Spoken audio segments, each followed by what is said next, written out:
Après la coordination administrative tenue dans la ville d'Ntui le 15 juin 2023, c'est ici dans les locaux de l'Institut camerounais de l'enfance de Bétamba, à une quinzaine de kilomètres d'Ntui, que le gouverneur de la région du centre, Nasseri Paul Biya, a présidé la réunion relative à la sécurité de la région du centre, entouré des 10 préfets que compte la région du centre, mais également les responsables des forces de maintien de l'ordre. Le numéro 1 de la région du centre a passé au peigne fin avec ses collaborateurs les questions relatives à la sécurité des personnes et des biens sur l'ensemble de l'étendue de la région du centre. Occasion aussi donc de faire le bilan global de ces 2 jours d'assises dans le chef-lieu du département du Mbamekime. D'abord, sur le plan administratif, si les différents services fonctionnent, il est à déplorer l'absentéisme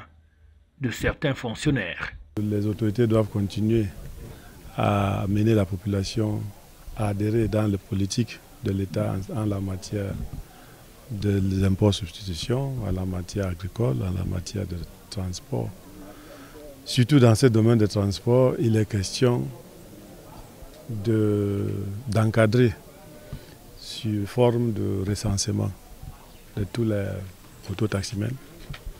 Et une opération dans les prochains jours sera menée pour que ça soit effectif.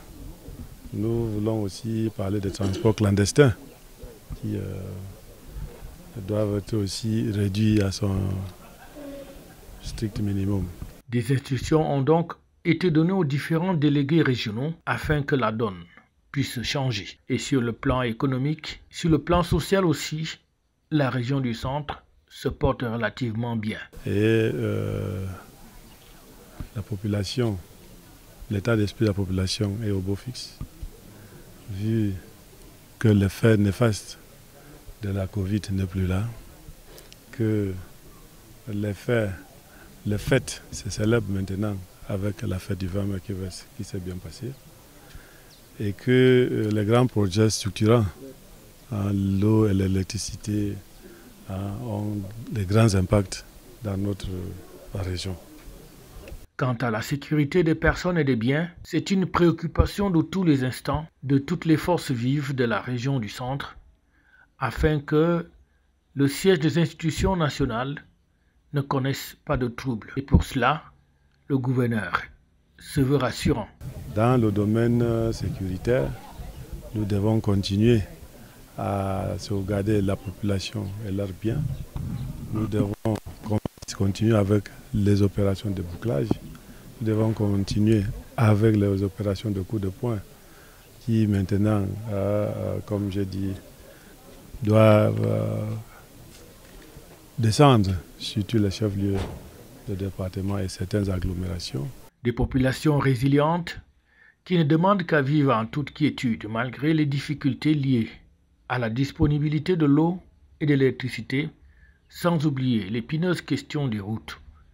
À tout ceci, le gouvernement est en train d'apporter des mesures et des solutions en fonction des moyens disponibles. Comme il était à Bétamba, Nasseri Paul Biya va terminer cette journée avec une visite dans les différents ateliers de formation que regorge cet institut du ministère des Affaires sociales dédié à l'encadrement et à la formation des enfants en situation difficile. FH News, votre télévision.